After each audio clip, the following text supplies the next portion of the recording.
অভিনেত্রী ও নির্মাতা মেহের আফরোজ শাওনের বিরুদ্ধে গ্রেফতারি পরোয়ানা জারি করেছেন আদালত।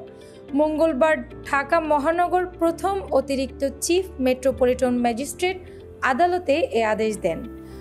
বাবা ও মাকে শারীরিক নির্যাতনের অভিযোগে তার বিরুদ্ধে মামলা হয়।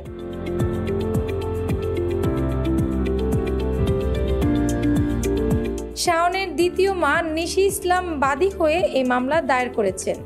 মামলায় ঢাকা মহানগর পুলিশের গোয়েন্দা শাখার সাবেক প্রধান মোহাম্মদ হারুনুর রশিদ সহ 12 জনকে আসামি করা হয়েছে। আদালতে হাজির হয়ে বাড্ডা থানার 2 পুলিশ সদস্য অভিযোগ স্বীকার করেন। তারা বলেন, বাড্ডা থানায় তৎকালীন ওসির নির্দেশে তারা বাদী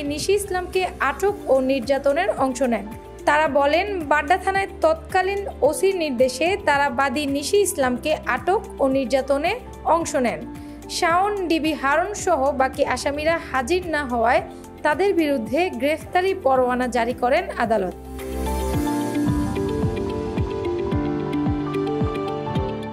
আদালতের আদেশে সন্তুষ্টি প্রকাশ করে নিশি ইসলাম বলেন, আমরা চাই আসামিদের শাস্তি হোক।